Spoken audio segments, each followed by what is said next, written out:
Yes guys, good afternoon all of you. So today we are going to start our revision in maths chapter 2 और chapter 14. chapter 2 आपका है quadratic polynomial और chapter 14 है आपका probability. ठीक है, इन दोनों का अच्छे से रिवीजन होगा, डीप रिवीजन होगा, मतलब like we are doing new chapter, फिर से हम एक तरह से एकदम डीप थियरी करेंगे इसकी. ठीक है, अब देखो यहाँ पे आपका जो इस चैप्टर का मेन सम है that is find the zeros. ठीक है, और वो सम आपने 9th स्टैंडर्ड में भी किया था, लेकिन फाइंड द ज़ीरो का एक लेवल अलग था, वहाँ पे एक सिंपल लेवल था, वहाँ पे आपको फैक्टर्स नहीं निकालने होते थे. यहाँ पे आपको स्प्लिटिंग द मिडल टर्म वाला मेथड यूज़ करना है ज़्यादातर. ठीक है, फाइंड द ज़ीरोज़ में, और उसको वेरीफाई करना है. पीछे वेरीफाई लिखा हो तो ही आगे का पार्ट करना है, नहीं तो आपको सिर्फ स्प्लिटिंग द मिडल टर्म करके सॉल्व करना होता है. देखो यहाँ पे लिखा हुआ है find the zeros of the, soon low, find the zeros of the following quadratic polynomial. मतलब आपके पास जो क्वेश्चन में दे रखे हैं वो क्वाड्रेटिक पॉलिनोमियल हैं. क्या है? क्वाड्रेटिक का मतलब होता है जिसका हाईएस्ट पावर 2 हो. जिस पॉलिनोमियल का हाईएस्ट पावर 2 हो उसे क्वाड्रेटिक कहा जाता है. तो उसके ज़ीरोज़ निकालने हैं. और ये क्या दिया हुआ है क्वेश्चन? पॉलिनोमियल दिया हुआ है, क्वाड्रेटिक पॉलिनोमियल. लेकिन है क्या? पॉलिनोमियल है. क्वाड्रेटिक तो इसलिए बोलते हैं कि इस पॉलिनोमियल में हाईएस्ट पावर क्या है? 2 है. ठीक है, तो देखो आप यहाँ पे देख सकते हो कि हमारे पास क्वेश्चन में सिर्फ ये लिखा था, आगे ये नहीं लिखा था, px नहीं लिखा था. मैंने px लिखा क्योंकि हेडिंग में लिखा हुआ है. हेडिंग में क्या लिखा हुआ है? Zeros of quadratic polynomial. तो ये क्या है? एक पॉलिनोमियल है, इसलिए मैंने आगे p ऑफ x लिखा. इसको px बोलते हैं, या सिस्टमेटिक बोलना है तो p ऑफ x बोलते हैं. तो px equals to x square minus 2x minus 8. देखो स्प्लिटिंग द मिडल टर्म के क्वेश्चन की पहचान होती है क्या? 3 टर्म होने चाहिए सबसे पहले, फिर हाईएस्ट पावर 2 होना चाहिए, फिर पावर्स डिसेंडिंग ऑर्डर में होने चाहिए. आई रिपीट, सबसे पहले 3 टर्म होने चाहिए. 3 टर्म नहीं हुए, कोई भी एक टर्म मिसिंग हुआ, स्प्लिटिंग द मिडल टर्म नहीं होगा. वो क्वाड्रेटिक पॉलिनोमियल कहलाएगा अगर हाईएस्ट पावर 2 है तो. लेकिन आपको स्प्लिटिंग द मिडल टर्म के लिए 3 टर्म होना जरूरी है. तो सबसे पहली कंडीशन 3 टर्म नहीं है तो स्प्लिटिंग द मिडल टर्म नहीं होगा. तो 3 टर्म है, उसके बाद हाईएस्ट पावर 2 है, और पावर्स डिसेंडिंग ऑर्डर में है, मतलब सबसे बड़ा पावर पहले, फिर छोटा, फिर छोटा. देखो ये हाईएस्ट पावर 2 ही होगा क्योंकि अपना पॉलिनोमियल क्वाड्रेटिक पॉलिनोमियल है. 2 से पहले इसके ऊपर कुछ नहीं है तो 1, और यहाँ पे वेरिएबल है ही नहीं. वेरिएबल मतलब ABCD XYZ को वेरिएबल बोलते हैं, या फिर उसको अननोन बोलते हैं. ये 2 वर्ड्स चलते हैं, लेकिन ज़्यादातर 10th तक हम लोग इसको वेरिएबल बोलते हैं. फिर हाई-फाई मैथ्स जब होता है तो उसको अननोन भी कहा जाता है करके. आप अभी भी बोल सकते हो, लेकिन CBSE वगैरह में ज़्यादातर अननोन वगैरह का यूज़ होता है. हम लोग वेरिएबल ही बोलते हैं पहले से. तो यहाँ पे वेरिएबल नहीं है. वेरिएबल नहीं है तो पावर 0 हो गया, क्योंकि पावर वेरिएबल के ऊपर होता है. तो ये 2, ये 1, ये मैंने आपको बेसिक चीज़ बता दी जो आपको चेक करनी है. ठीक है, अब आपको क्या फाइंड करना है? अपना पहला स्टेप अभी चालू हुआ, आपको ज़ीरोज़ फाइंड करने हैं. ज़ीरोज़ फाइंड करने हैं तो क्या आएगा? लेट px इक्वल्स टू, सबसे पहले आपको लिखने का लेट px इक्वल्स टू. अब आपका px क्या है? आपका px ये रहा. तो px क्या है वो लिख दो यहाँ पे, x square minus 2x minus 8 equals to. अब इस जीरो का रोल खाली इतना ही है कि पीछे लगाना है, बाकी कोई रोल नहीं है. उसका बहुत ज़्यादा रोल है, मतलब कैलकुलेशन कुछ फ़र्क नहीं पड़ता. आपको स्प्लिटिंग द मिडल टर्म, जैसे 9th स्टैंडर्ड में आप एक्सरसाइज 2.4 का क्वेश्चन नंबर 4 या 5 जो आपने सॉल्व किया था 4 सम, वैसा ही स्प्लिटिंग द मिडल टर्म है. ठीक है, जो आपने 8th में भी सॉल्व किया था. तो स्प्लिटिंग द मिडल टर्म मैं यहाँ पे सॉल्व कर देता हूँ. सबसे पहले स्प्लिटिंग द मिडल टर्म का भी रूल है. बोलोगे सब रूल बहुत बताते हो, क्योंकि क्या है, तरह तरह के सम होते हैं. आप रूल एक जैसा फॉलो करोगे तो आपकी कभी मिस्टेक नहीं जाएगी. स्प्लिटिंग द मिडल टर्म से पहले सबसे पहले आपको चेक करना होता है फर्स्ट टर्म, ये फर्स्ट टर्म, ये सेकंड टर्म, ये थर्ड टर्म. फर्स्ट टर्म में कोई नंबर है क्या? नहीं है. अगर नंबर होता ना तो आप चेक करते कुछ कॉमन तो नहीं निकल रहा है. अगर कॉमन निकल रहा है तो कॉमन निकालेंगे. अगर कॉमन नहीं निकल रहा है और यहाँ नंबर रह गया तो आगे वाले नंबर को लास्ट वाले नंबर से मल्टीप्लाई कर देते हैं. लेकिन यहाँ पे नंबर ही नहीं है तो उपाधि खत्म. डायरेक्टली लास्ट नंबर पे आ जाओ. लास्ट नंबर के फैक्टर निकालने हैं. लास्ट नंबर क्या है आपका? 8. वैसे -8 है, लेकिन माइनस कॉल फिलहाल नहीं देखोगे, क्योंकि माइनस की साइन हम लोग नीचे लिख देते हैं. आप यहाँ पे 2 साइन आती है. सबसे पहले ये वाली साइन को मैं फर्स्ट साइन बोलता हूँ. First sign same. ठीक है, याद आ जाएगा. याद नहीं है तो धीरे धीरे वो बोली हुई भाषा आपको याद आ जाएगी. First sign same, second sign इन दोनों को अरेंज करके माइनस माइनस और माइनस प्लस. ये जो तीसरी साइन है ये आपकी फाइनल साइन है जो यूज होगी सब में.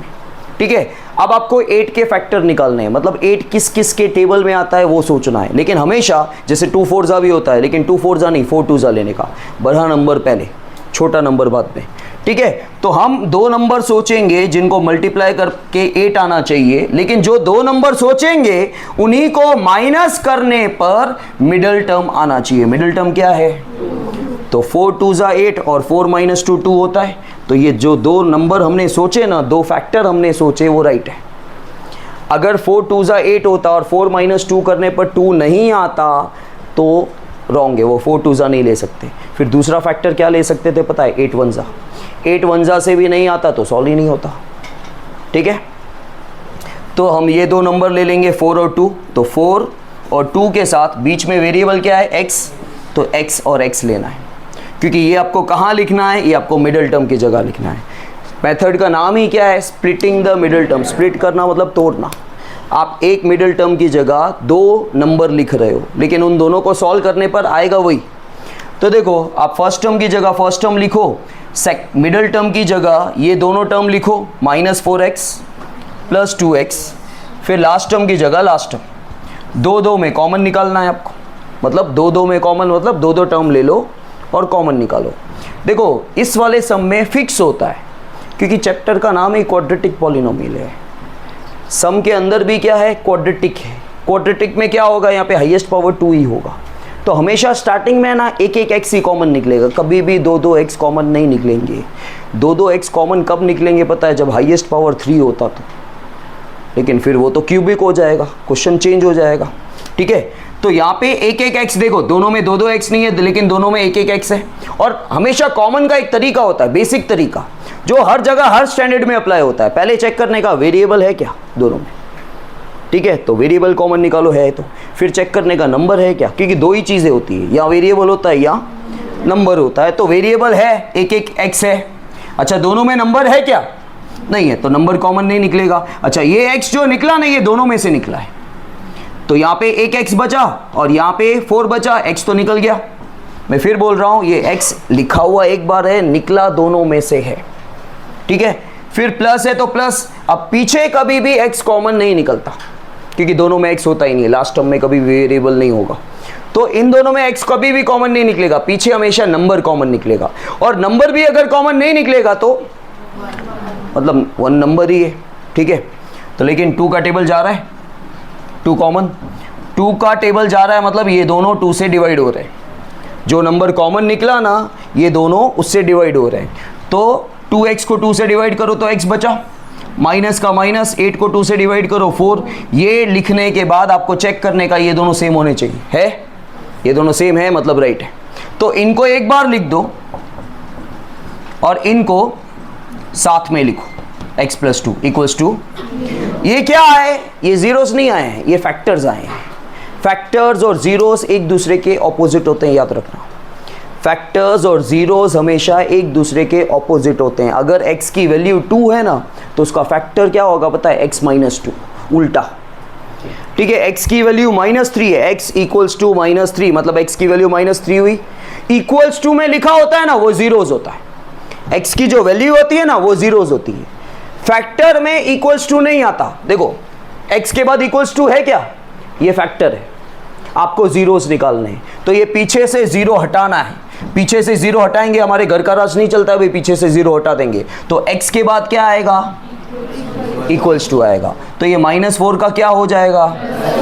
और x के बाद यहाँ पे भी डालो = +2 का उल्टा, तो ये आ गए जीरोस। मैंने क्या बोला? जीरोस और फैक्टर हमेशा एक दूसरे के ऑपोजिट होते हैं। जीरोस हमेशा = में होंगे, वैल्यू होगी। x की वैल्यू 4 तो फैक्टर देखो -4, x की वैल्यू -2 तो फैक्टर है +2। ये हमेशा याद रखना, ऑब्जेक्टिव में आ सकता है, ठीक है। आपसे पूछा जा सकता है x + 2 is a factor of px, x = -2, उल्टा कर देना। और वैल्यू दे रखी है, फैक्टर पूछा जाए तो भी उल्टा कर देना। लेकिन उतना ध्यान रखना, वैल्यू में x के बाद = आता है, तभी तो तुम वैल्यू बोलोगे ना। कभी किसी की वैल्यू बोलनी है तो = आता है ना, ठीक है। और फैक्टर में = नहीं आता। समझ में आया? ये जीरोस आ गए। काफ़ी बार एग्जाम के अंदर 2 मार्क में खाली इतना ही पूछा जाता है, फाइंड द जीरोस। आगे जो लिखा हुआ है वेरीफाई करो, वो चीज़ नहीं पूछी जाती है। ठीक है। और क्योंकि वेरीफाई से लंबा सम हो जाता है तो काफ़ी बार बोर्ड के पेपर में खाली इतना ही आता है, लेकिन आपको पूरा सीखना है, कुछ भी आ सकता है करके। अब हम वेरिफिकेशन करेंगे। वेरिफिकेशन के लिए सबसे पहले आपको ABC लिखना होता है। क्या लिखना होता है? ABC कहाँ से लिखना होता है? यहाँ से। इसका क्वाड्रेटिक पॉलिनोमियल का फॉर्म होता है, देखो, ax square plus bx plus c, ठीक है। तो यहाँ पे एक्स स्क्वायर से जो पहले लिखा हुआ है क्या है? कुछ नहीं है, तो वो नंबर होता है a। देखो ABC वेरिएबल नहीं होते, ABC कोएफिशिएंट या कांस्टेंट होता है। कोएफिशिएंट मतलब वेरिएबल से जो पहले नंबर लिखा हुआ है उसे कोएफिशिएंट कहते हैं, और सिर्फ नंबर को कांस्टेंट कहा जाता है। ये कोएफिशिएंट है, ये कोएफिशिएंट है, ये कांस्टेंट है, होते नंबर ही है। तो ABC वेरिएबल नहीं आएगा कभी भी, x वगैरह नहीं आएगा, ठीक है। हाँ कभी कभी आता है, वो कैसे होता है वो बताता हूँ। इस चैप्टर में नहीं होता, लेकिन फॉर एग्जांपल ऐसा लिखा हुआ है -2ax और आपका वेरिएबल x है, तो कोएफिशिएंट क्या हो गया? ये पूरा।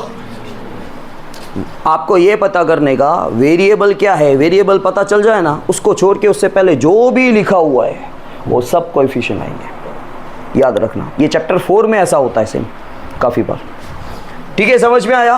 तो A हो गया 1, B हो गया -2। साइन हमेशा लेनी है, ऑक्सीजन है भाई, ठीक है। साइन ऑक्सीजन है, बिना ऑक्सीजन के मर जाएगा, तो ये -2। और C क्या है?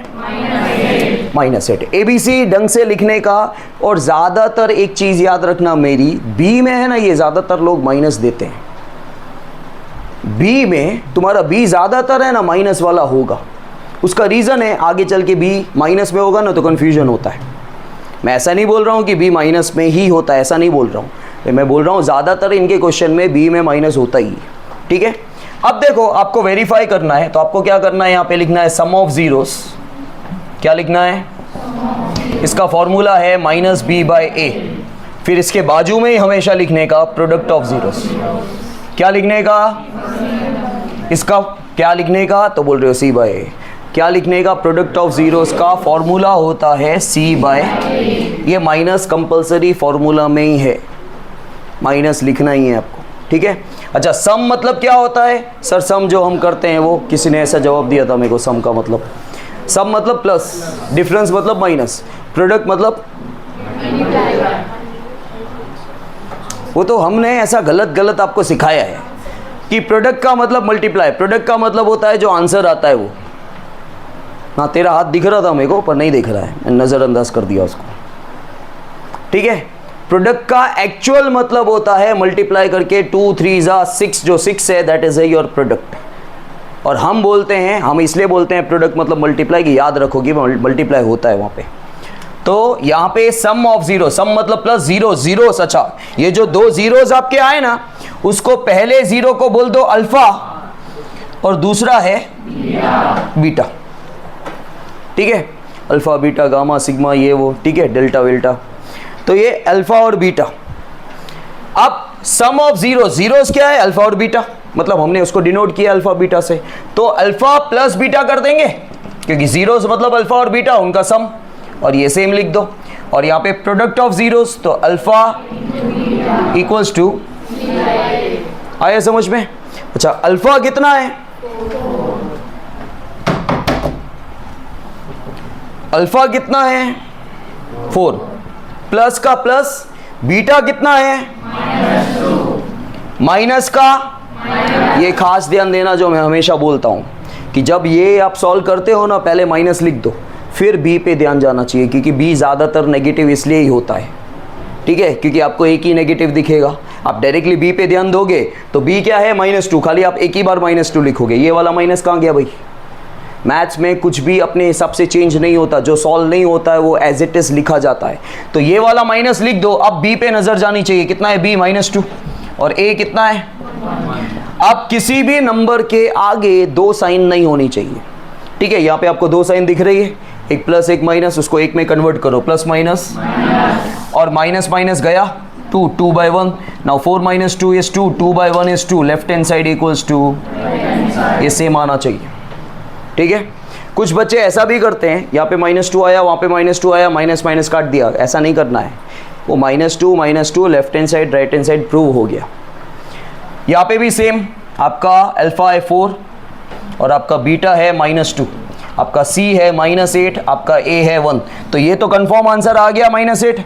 और मल्टीप्लिकेशन रूल क्या बोलता है? मल्टीप्लिकेशन रूल बोलता है पहले साइन कर चेक करके साइन लिखो, ठीक है। जैसे एडिशन सब्ट्रैक्शन का रूल क्या बोलता है?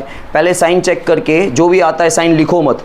जैसे एडिशन सब्ट्रैक्शन में प्लस माइनस माइनस आया तो माइनस करो, माइनस लिखना नहीं है, बढ़े नंबर के आगे जो साइन होती है वो लिखनी है।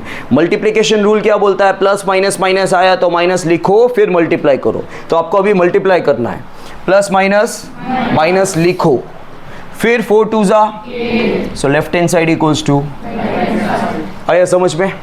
क्लियर है ये? करो। नाउ गाइस सेकेंड सम, देखो सेकेंड सम में आपका वेरिएबल s है, ठीक है, और अगेन 3 टर्म है, हाईएस्ट पावर स्क्वायर है और पावर्स डिसेंडिंग ऑर्डर में हाईएस्ट पावर 2 फिर 1 फिर 0, ठीक है, क्योंकि यहाँ पे वेरिएबल नहीं है। अब ये चेक कर लिया, उसके बाद सबसे पहला स्टेप हमारा होता है लेट PS इक्वल्स टू। जब पहला स्टेप भूल जाओ ना तो हमेशा क्वेश्चन की हेडिंग पे ध्यान देने का, क्या लिखा हुआ है, फाइंड द जीरोस, याद आएगा, शायद याद आ जाएगा कि अरे 0 लिखना है पीछे। तो लेट PS इक्वल्स टू, इसके बाद PS जो है, PS क्या है, 4s square minus 4s plus 1 equals to 0, ये लिख दो। इसके बाद अगेन चेक करना है फर्स्ट टर्म में कोई कोएफिशिएंट है क्या।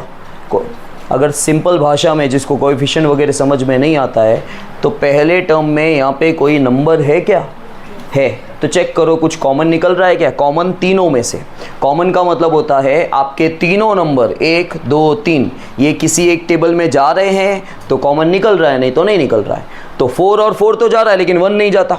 और एक और चीज़ मैंने आपको लास्ट टाइम बताई थी, हमेशा याद रखना, कितने भी नंबर में से जब आप कॉमन निकालते हो, एक भी नंबर 1 हो गया ना तो कॉमन नहीं निकलेगा। तो 1 दिख रहा है तो कॉमन नहीं निकलेगा। अब कॉमन नहीं निकलेगा तो ये नंबर यहीं रह जाएगा, वो नंबर हमको वहाँ नहीं चाहिए होता है, तो हम इस नंबर को इससे मल्टीप्लाई कर देते हैं, ठीक है। तो 4 1 जा, तो 4 1 जा 4 के फैक्टर्स निकालने हैं। अब first sign minus plus minus minus, दो नंबर सोचो जिनको मल्टीप्लाई करने पर 4 आए, उन्हीं दो नंबर को प्लस, फर्स्ट सम में यहाँ पे माइनस था तो मैंने माइनस लिखा था, ये राउंड वगैरह बनाने का ताकि आपको पता चले कि ये फाइनल साइन है, यूज होगी। और उन्हीं दो नंबर को प्लस करने पर मिडिल टर्म आना चाहिए। तो 4 के दो फैक्टर्स होते हैं, एक 2 2 जा एक 4 1 जा। अगर मैं 4 1 जा लेता हूं तो 4 1 जा 4 आ रहा है, लेकिन 4 + 1 5 हो जाएगा, अपने को 4 चाहिए। तो दूसरा फैक्टर क्या है, 2 2 जा 4, 2 + 2, तो यहाँ पे मैं लिखूंगा 2s और, ठीक है। तो 4s स्क्वायर मिडिल टर्म की जगह पे, तो -2s प्लस 1 इक्वल्स टू 0, दो में। अब अगेन पहले आराम से जाने का, कॉमन जल्दी नहीं करने का, पहले चेक करो नंबर है दोनों में नंबर है। कौन से नंबर है, 4 और 2, 4 और 2 किसी एक टेबल में जाते हैं, 2 के टेबल में, तो 2 कॉमन। और दोनों s में से, यहाँ पे 2 s है, यहाँ पे 1 s है, एक s कॉमन निकलेगा। अब 4 को 2 से डिवाइड करो, 2 s में से 1 s निकल गया, 1 s बचा, फिर माइनस है तो माइनस, ये 2s पूरा का पूरा निकल गया तो कुछ नहीं है। तो यहाँ पे कौन सा साइन है, जब बाहर माइनस हो ध्यान रखने का, अंदर साइन चेंज होगा, तो बाहर माइनस लिख दिया। अच्छा, इन दोनों में नंबर है 2 और 1 है, लेकिन 2 और 1 में से एक नंबर 1 आ गया तो कॉमन, जब कॉमन कुछ नहीं निकलता है तो, क्योंकि पीछे वेरिएबल कॉमन नहीं निकलेगा। अब बाहर जब 1 होता है तो अंदर के नंबर हमेशा सेम हो जाते हैं, क्योंकि 1 कॉमन निकला तो 1 से डिवाइड करने पर नंबर सेम ही आएंगे। लेकिन बाहर माइनस है तो अंदर की साइन चेंज हो जाएगी, प्लस है तो माइनस हो गई, माइनस होती तो प्लस हो जाती, इक्वल्स टू 0 मत भूल जाना, ठीक है। ये दोनों सेम आ गए, इनको एक बार लिखो और इन दोनों को साथ में लिखो, इक्वल्स टू 0। अब 0 को हटाने के लिए आपका वेरिएबल क्या है, s के बाद आएगा इक्वल्स टू, ये क्या है -1 तो हो जाएगा उल्टा, और ये आगे नंबर है तो वो चला जाएगा डिवाइड में। पहले वाले सम में आगे कोई नंबर नहीं था, यहाँ पे भी s के बाद इक्वल्स टू, -1 हो जाएगा 1 और 2 जाएगा, ये हो गया अल्फा, ये हो गया अल्फा और बीटा आ गया, दोनों हाफ हाफ। अब एक और चीज़ आपको क्लियर कर दूं, कोई ज़रूरी नहीं है कि पहला नंबर अल्फा है दूसरा बीटा है, पहला बीटा दूसरा अल्फा तो भी चलेगा, क्योंकि हमने तो जीरोस निकालने हैं। और ऐसा भी कोई ज़रूरी नहीं है कि ये पहला 0 है ये दूसरा 0 है, आगे पीछे लिख सकते हो, कुछ रॉन्ग नहीं है। समझ में आ गया? Now come to the ABC। आके आपके जीरोस आ गए, ये आ गए आपके जीरोस। अब आपको निकालना है वेरिफिकेशन, वेरिफिकेशन करना है। वेरिफिकेशन के लिए आपको ABC चाहिए। A क्या है आपका? 4। B क्या है? C क्या है? 1। ठीक है, sum of zeros that is equals to -B by A। Sum मतलब plus alpha plus beta equals to -B by A, और product of zero alpha into beta equals to C by A। Alpha 1/2, beta पहले minus लिख दो, फिर B कितना है, A कितना है, देखो माइनस माइनस कैंसिल, 4/4, इसका तो 1 आ गया, ये तो राइट ही है। और यहाँ पे भी 1 आना चाहिए, आधा और आधा, लेकिन हमको दिखानी है कैलकुलेशन। वैसे कंफर्म हो गया कि 1 आएगा। तो आपको क्या लेना है? एलसीएम लेना है। एलसीएम कब लिया जाता है? जब नंबर अपॉन में हो और बीच में प्लस या माइनस का साइन हो, तब एलसीएम होता है। ठीक है, यही सेम चीज़ यहाँ पे होने वाली है, हाफ इंटू हाफ। तो बीच में इंटू आ गया, वहाँ पे एलसीएम नहीं होता है, यहाँ पे होगा। और एलसीएम किसका लिया जाएगा? डिनोमिनेटर का। डिनोमिनेटर आपके दोनों सेम है तो वही एलसीएम आएगा, और जो आपका एलसीएम आया वही डिनोमिनेटर यहाँ पे दोनों में है, तो ऊपर वाले नंबर सेम हो जाएंगे। सो 2/2 ये आ गया 1, 1 इक्वल्स 2, सो लेफ्ट हैंड साइड इक्वल्स 2। ठीक है, ये स्पीड में नहीं जा रहा हूँ क्योंकि आपका रिवीजन चैप्टर है, मुझे रिकॉल करवाना है, और फिर कहीं ना कहीं स्पीड लेके आएंगे तो ही रिवीजन होगा, नहीं तो बहुत टाइम लग जाएगा फिर तो। समझ में आया? देन यहाँ पे alpha half, beta half, C कितना है 1, A कितना है, ये तो आंसर आ ही गया। तो यहाँ पे भी 1/4 आना चाहिए, 1 1 जा 1, 2 2 जा, so left hand side equals to. आया समझ में? Okay, do it now guys. Third one, C सबसे पहले थर्ड वन में मैंने क्या बोला आपको, चलो लेट Px इक्वल्स टू 0 लिख लोगे तो कोई फ़र्क नहीं पड़ेगा, वो लिखना ही है अपने को। लेकिन यहाँ पे आपके जो 3 टर्म तो है, लेकिन पावर्स देखो, हाईएस्ट पावर 2 भी है, लेकिन पावर डिसेंडिंग ऑर्डर में नहीं है, तो आपको हमेशा डिसेंडिंग ऑर्डर में चाहिए होता है। डिसेंडिंग ऑर्डर एटलीस्ट अगर समझ में ना आए तो इतना तो समझना कि सिर्फ नंबर लास्ट में होना चाहिए, लास्ट में एक्स वाला टर्म नहीं होता। ठीक है, पहले आप लॉजिकली मैथ सीखने की कोशिश करो, फिर भी समझ में नहीं आता तो एंड मोमेंट पे मुझे पता है कि आपको क्या बताना है, तो आप ऐसा कर सकते हो, एक्स लास्ट में नहीं होना चाहिए, लास्ट में खाली नंबर होना चाहिए, वो आपको ध्यान देना है। तो यहाँ पे क्या करना है, सबसे पहले आपको अरेंज कर देना है। पहले आप -7x इस साइड ले लो, देखो साइड चेंज नहीं कर रहे हो, 8th 9th के मेथड के अकॉर्डिंग मत आ जाना कि भाई साइड चेंज हो ही नहीं रही है, नंबर आगे पीछे होने से उसका साइन चेंज नहीं होता। तो -7x खाली सेकेंड पोजीशन पे लिख रहा हूँ और -3 पीछे लेके जा रहा हूँ, तो उसमें साइन चेंज नहीं होगा। अब लेट Px इक्वल्स टू, अब Px क्या है, 6x² -7x -3 इक्वल्स टू। अब अगेन आप चेक करो, फर्स्ट टर्म में कोई नंबर है, कोएफिशिएंट है, तो आप चेक करो क्या कुछ कॉमन निकल रहा है। 6 7 और 3 किसी के टेबल में जाते हैं, एक टेबल में नहीं जाते हैं, तो 6 क्या होगा, 6 यहाँ पे मल्टीप्लाई हो जाएगा, 6 3 जा, तो आपको 18 के फैक्टर्स निकालने हैं। First sign same, minus minus minus plus, तो आपकी फाइनल साइन क्या आ गई, माइनस। अब आपको 2 नंबर लेने हैं जिनको मल्टीप्लाई करने पर 18 आना चाहिए, और उन्हीं 2 नंबर को माइनस करने पर मिडिल टर्म आना चाहिए।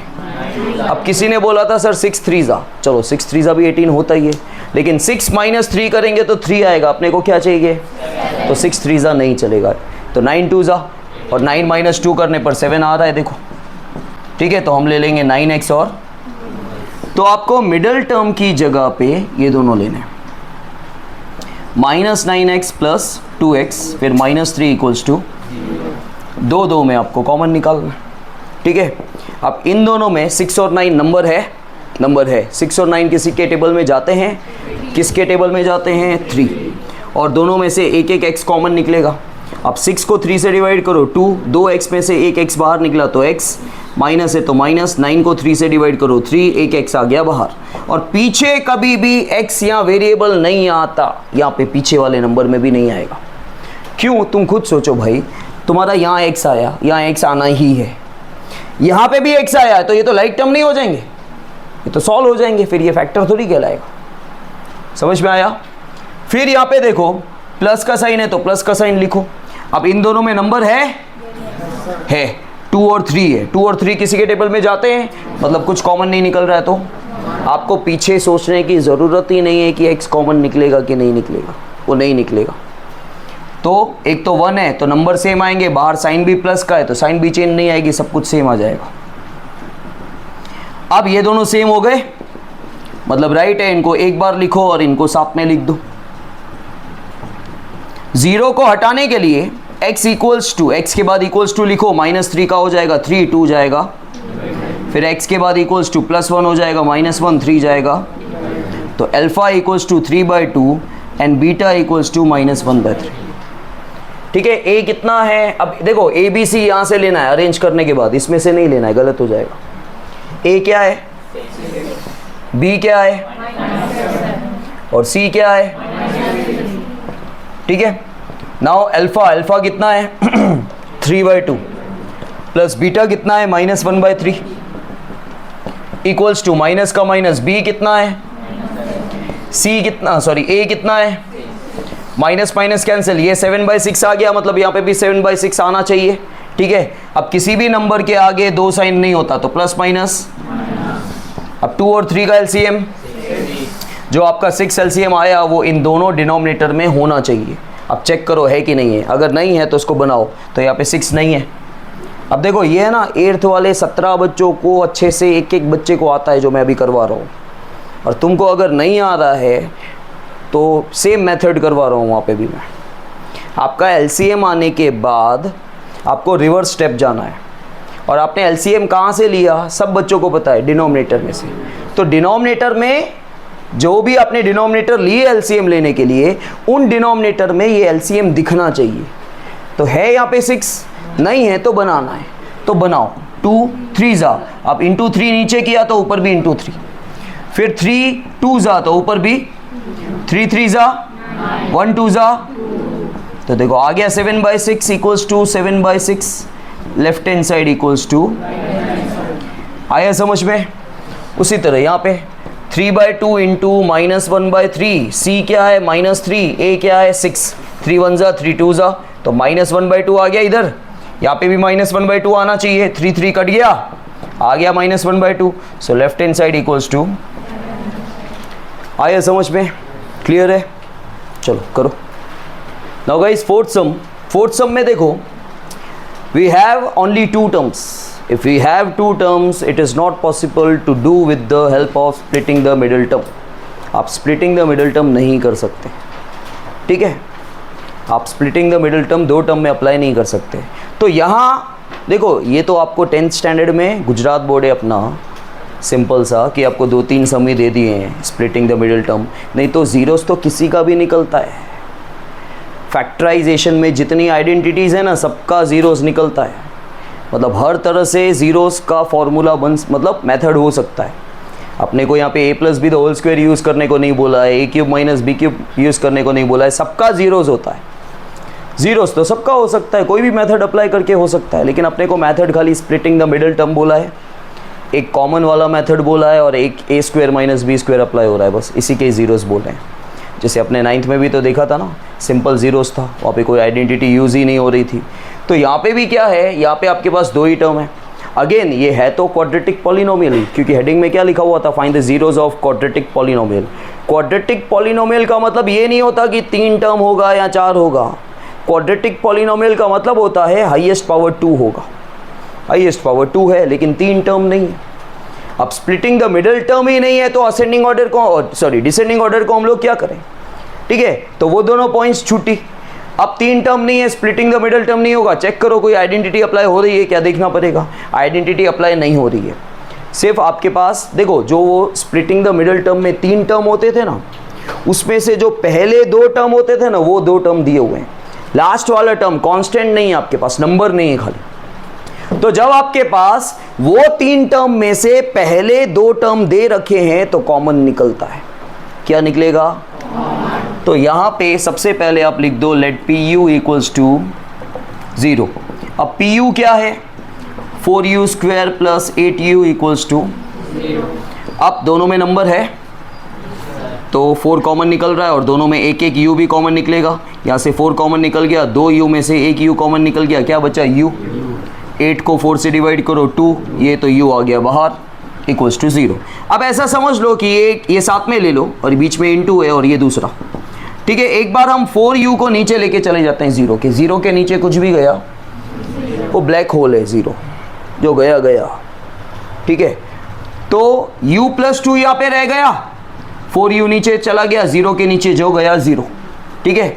फिर एक बार u प्लस 2 को नीचे लेके चले जाओ, यहाँ पे क्या बचा 4u, 0 के नीचे जो भी गया, ये प्लस 2 वहाँ चला जाएगा तो -2, और ये अगेन यहाँ पे इनटू है, ये चला जाएगा डिवाइड में, 0/4s, तो आपका अल्फ़ा आ गया -2, आपका बीटा आ गया, आपका ए बी सी, ए क्या है आपका, बी क्या है और सी नहीं है 0। अल्फ़ा क्या आया -2, बीटा क्या है 0, माइनस का माइनस, बी क्या है 8, ए क्या है 4 1 जा 4 2 जा, तो आंसर आया -2, -2 plus 0 is -2, left hand side equals to. उसी तरह यहाँ पे अल्फ़ा क्या है -2, बीटा क्या है 0, सी क्या है 0, ए क्या है 4, 0 into anything is 0, 0 divide by any number is, so left hand side equals to, करो। नाउ गाइस फिफ्थ सम, देखो फिफ्थ सम में भी आपके पास फोर्थ सम की तरह 2 टर्म है, लेकिन फोर्थ सम में पहले 2 टर्म अवेलेबल थे तो वहाँ पे कॉमन निकल गया। यहाँ पे आपके पास जो 3 टर्म थे ना स्प्लिटिंग द मिडिल टर्म वाले, उन 3 टर्म में से पहला और लास्ट टर्म दिया हुआ है, मिडिल टर्म नहीं, ठीक है। पहला टर्म तो दिया ही होगा, नहीं तो क्वाड्रेटिक पॉलिनोमियल कैसे होगा। क्वाड्रेटिक पॉलिनोमियल तो भैया सिंगल टर्म में भी होता है, ये भी क्वाड्रेटिक पॉलिनोमियल हुआ। क्वाड्रेटिक पॉलिनोमियल के लिए 3 टर्म की ज़रूरत नहीं है, हाँ वैसे है, लेकिन बाकी के टर्म नहीं होंगे तो हम उसको 0 0 डाल देंगे, 0t + 0, ठीक है। लेकिन हाईएस्ट पावर 2 होना चाहिए, तो ही उसकी पहचान 2 से है भाई, हाईएस्ट पावर 2 तो क्वाड्रेटिक हुआ। तो ये भी क्वाड्रेटिक ही है क्योंकि हाईएस्ट पावर 2 है। लेकिन जो स्प्लिटिंग द मिडल टर्म के 3 टर्म होते हैं उनमें से पहला और लास्ट टर्म दे रखा है, ठीक है, बीच वाला नहीं है, और बीच में क्या है माइनस है, ठीक है। तो a² - b² यहाँ पे अप्लाई होगा, क्या होगा। अब देखो a² - b² जिनको अप्लाई करने आता है अच्छी बात है, जिनको नहीं आता है उनको मैं ट्रिक बता देता हूँ। सबसे पहले हम जैसे स्टार्ट करते हैं, लेट pt = 0, pt क्या है t² - 15 = 0। अब क्या करेंगे, देखो अगर आपको a² - b² सिस्टमेटिकली निकालने आता है तो निकालो, मतलब मैं सिस्टमेटिक करवा रहा हूं, अगर जिसको नहीं आता है वो स्टेप जाने देना। आप क्या करो, पहले इसका स्क्वायर रूट निकालो। इसका स्क्वायर रूट कैसे निकलेगा, इसके पावर का आधा हो जाएगा, पावर का आधा मतलब खाली t, पावर 2 है, 2 का आधा 1 होता है, ये हो गया स्क्वायर रूट। स्क्वायर रूट निकाल के, और इसका स्क्वायर रूट नहीं निकलता तो इसके ऊपर स्क्वायर रूट डाल दो, स्क्वायर रूट निकाल के, स्क्वायर रूट निकाल के होल स्क्वायर, स्क्वायर रूट निकाल के होल स्क्वायर, ये आ गया a, ये आ गया b, a² माइनस, तो a² - b² की आइडेंटिटी a + b a। और जिसको ये लिखने नहीं आता है तो आपको रूट निकालने आना चाहिए। रूट कैसे निकलेगा, इसका रूट निकलेगा t, इसका रूट निकलेगा √15, दोनों का रूट निकाल के एक बार प्लस में एक बार माइनस में, हो गया a + b a minus b। समझ में आया, डायरेक्टली ऐसा होता है कि दोनों का रूट निकाल के एक बार प्लस में एक बार माइनस में, हो गया a + b a minus b। ये आ गए आपके फैक्टर्स। अब t के बाद इक्वल्स टू प्लस √15 हो जाएगा -√15, t के बाद इक्वल्स टू -√15 हो जाएगा, ये आ गया आपका अल्फ़ा, ये आ गया आपका बीटा। समझे बेटा, चलो अब a क्या है 1, b क्या है, हाँ मैंने यहाँ पे फिंगर रख दी तो b ये हो गया, b है 0, सेकेंड टर्म नहीं है आपके पास, और c क्या है, ठीक है। तुम बेवकूफ़ हो ना, मैं प्यार से बोल रहा हूँ तो हाँ बोलो। तो मैंने बोला b क्या है, तो फिंगर यहाँ रखी तो ये b हो गया भाई, पक्का ना। अब मैं तेरे से बुलवाऊंगा, रुक। अब अल्फ़ा कितना है -√15, बीटा कितना है, माइनस का माइनस, b कितना है 0, 0/1, 0 एनीथिंग इज, देखो माइनस प्लस √15 - √15, 0 का कोई साइन नहीं होता, ठीक है। Again alpha, beta, C A, तो -15/1 इज माइनस प्लस √15 इंटू √15 15, ठीक है। So left hand side equals to, और दूसरा एक ट्रिक होता है, जैसे ये कंफर्म है, इजी है, आंसर आ गया, तुम डैम श्योर हो ये आंसर राइट है, और आपको कैलकुलेशन यहाँ का याद नहीं आ रहा है भाई -√15 प्लस √15 क्या होता है, लेकिन आपको ये तो पता ही है कि यहाँ पे -15 आना है। जब बिल्कुल कुछ नहीं आता है तो लिख तो लो, क्या पता राइट चला जाए। समझ में आया? चलो करो। नाउ गाइस, एक्सरसाइज 2.2 का क्वेश्चन नंबर 2, जिसमें आपको क्वाड्रेटिक पॉलिनोमियल फॉर्म करना है, ठीक है। अब देखो, आपके पास क्वेश्चन में ऊपर लिखा हुआ है हेडिंग में कि आपको क्वाड्रेटिक पॉलिनोमियल बनाना है। फर्स्ट क्वेश्चन का एग्जैक्टली उल्टा। फर्स्ट क्वेश्चन में क्वाड्रेटिक पॉलिनोमियल थे और आपको जीरोस निकालने थे।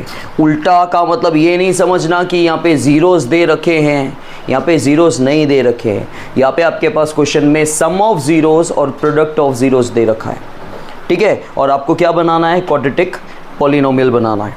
देखो, find the quadratic polynomial with the given numbers as the sum and the product of its zeros respectively।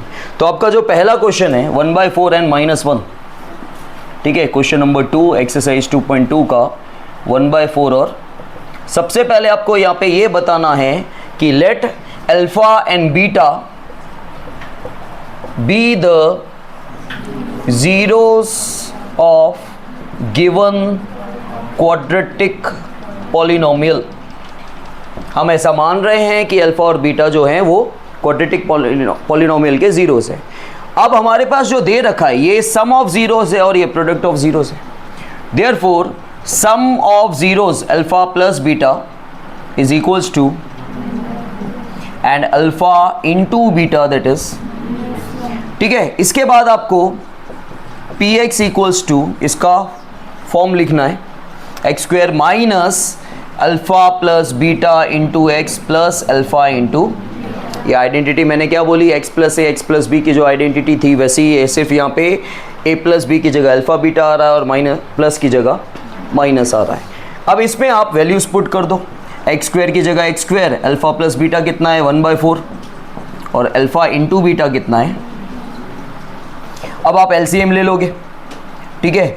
सबसे पहले किसी भी नंबर के आगे 2 साइन नहीं होना चाहिए, इसके नीचे कुछ नहीं है 1, इसके नीचे कुछ नहीं है 1, 1 4 और 1 का एलसीएम, यहाँ पे 4 नहीं है तो ऊपर नीचे 4 से मल्टीप्लाई कर दो, यहाँ पे 4 है तो ऊपर वाला नंबर सेम, यहाँ पे 4 नहीं है तो 1 4 जा तो ऊपर भी 4 जा। एलसीएम लेने के बाद जब आप एलसीएम लोगे, नीचे वाला डिनोमिनेटर कॉमन डिनोमिनेटर कहलाएगा, क्योंकि एलसीएम का मतलब होता है कॉमन डिनोमिनेटर। कॉमन डिनोमिनेटर का मतलब होता है ये नंबर सबके नीचे है, ये अकेला किसी एक के नीचे नहीं है, ये सबके नीचे है, ठीक है। तो हमेशा इस सम का मेथड ही ऐसा है कि जो नीचे कॉमन डिनोमिनेटर मतलब जो एलसीएम आया वो कॉमन निकलेगा। एलसीएम तो निकलेगा ही, क्योंकि एलसीएम का वाला नंबर सबके नीचे है और ऊपर से कुछ कॉमन नहीं निकलेगा तो क्या निकलेगा 1। तो अब आपका कॉमन क्या निकल रहा है? आपका कॉमन निकल रहा है ऊपर से 1, क्योंकि ऊपर से कुछ कॉमन नहीं निकल रहा है, और नीचे से निकल रहा है तो 4 नीचे से हट गया और ऊपर सेम आ जाएगा 4x² माइनस x माइनस 4, ठीक है। अब आपको स्टेटमेंट डालना है हियर, ये वाला same 1/4 4x² minus x minus 4 and 1/4 आगे से हटा दो। क्यों हटा दो वो ना सोचना, हटा दो पहले, ठीक है। ये जो टर्म है, ये जो पॉलिनोमियल है वो, और आगे से 1/4 जो तुमने कॉमन निकाला वो हटा दो। They both have the same zeros, have the, और आपको चाहिए तो इनके जीरोस निकाल के देखो, इसके जीरो भी वही आएंगे जो इसके आ रहे हैं। Therefore required quadratic polynomial is px equals to, ये आपको लिख देना है 4x² माइनस x माइनस, समझ में आया? ठीक है, चलो करो। नाउ गाइस, थर्ड वन है हमारा 0√5। हमारा क्वेश्चन है 0। तो अल्फा और beta are the zeros of a given quadratic polynomial. अब आपके पास ये जो 0 है that is sum of zeros है। 0 क्या है? Sum of zeros. और प्रोडक्ट ऑफ जीरोस क्या है? फिर वही P x equals to x square minus alpha plus beta into x plus alpha into beta. ठीक है, एक्स स्क्वायर का x square alpha plus beta क्या है, 0 0 इंटू एक्स। क्योंकि देखो तुम अगर ऐसा लिखोगे तो ऐसा सही नहीं लगता है ना, तो आपको क्योंकि आगे चल के इसको मल्टीप्लाई करना है तो या तो 0 को ब्रैकेट में लिखो या x को ब्रैकेट में लिखो या दोनों को ब्रैकेट में लिखो। ठीक है, तो 0 into x plus alpha into beta 0 into √5। सो एक्स स्क्वायर सॉरी, ठीक है, अल्फ़ा प्लस बीटा 0 और अल्फ़ा इंटू बीटा कितना है, √5। ठीक है, तो x square minus 0 into anything is plus, अब 0 बीच में से हट गया, x square minus sorry x square plus √5, ये आ गया आपका। So therefore required quadratic polynomial is px equals to x square plus, हो गया, कोई स्टेटमेंट वगैरह कुछ नहीं आएगा। जब अपॉन में नंबर होगा कॉमन निकलेगा तब स्टेटमेंट आएगा। समझ में आया? Clear clear? डाउट है कुछ इसमें? चलो करो। नाउ गाइस एक्सरसाइज 2.1 इस ये ऑब्जेक्टिव क्वेश्चन है। यहाँ पे आपसे क्वेश्चन में सिर्फ यही पूछा गया है कि find the number of zeros of px। तो आपको सिर्फ नंबर ऑफ जीरोज बताने हैं और आपका पूरा क्वेश्चन है यहाँ पे the graph of y equals to px। ठीक है, अब यहाँ पे है ना आपको ये चेक करना है कि ये वाली जो लाइन है या जो भी कर्व दिया हुआ है आपके पास वो x एक्सिस के साथ कितनी बार टकरा रहा है। तो ये तो भाई साहब x एक्सिस के साथ टकरा ही नहीं रहे क्योंकि ये रहा x एक्सिस, ये तो जो पैरेलल लाइन होती है x एक्सिस के साथ तो उसको इंटरसेक्ट नहीं करती। टकराना मतलब इंटरसेक्ट करना, मीट इंटरसेक्ट टकराना। ठीक है, तो यहाँ पे नंबर ऑफ जीरो कितने हो गए, 0। अच्छा, यहाँ पे नंबर ऑफ जीरोज आपके जो हैं, ये वाला जो कर्व है वो एक्स एक्सिस को एक ही जगह टकरा रहा है नंबर ऑफ जीरोज हो गए 1। यहाँ पे नंबर ऑफ जीरोज, ये गया यहाँ से 1, ये घूम के आया 2, ये 3। ठीक है, बाकी के 3 हम डिस्कस कर लेते हैं। यहाँ पे देखो फोर्थ वाले क्वेश्चन में से u बना हुआ है तो ये चालू हुआ है, x को टकरा रहा है फिर वापस ऊपर जा रहा है 2 बार, तो नंबर ऑफ जीरोज 2। फिर फिफ्थ क्वेश्चन में 1 2 3 4। ठीक है, अच्छा सिक्स्थ क्वेश्चन अच्छा है, ध्यान देना, 1 2 3 है खाली। ठीक है, देखो सिक्स्थ क्वेश्चन में आपको बता देता हूँ क्योंकि एक्स एक्सिस, ये रहा एक्स एक्सिस और ये जो आपका कर्व है ये यहाँ से जा रहा है 1। ठीक है, ये ऐसे घूम रहा है तो काफ़ी बार बच्चों को ये 2 लगते हैं कि सर 1 और 2 ये एक ही पॉइंट है। ठीक है, फिर आगे चल के भी वो फिर से ऐसे हो रहा है तो 1 2 3 नंबर ऑफ जीरोस कितने हैं, 3। बस आपको इतना ही लिख देना है और कुछ नहीं लिखना है। ये ऑब्जेक्टिव क्वेश्चन में ज़्यादातर पूछा जाता है। क्लियर? ओके, कर लो ये।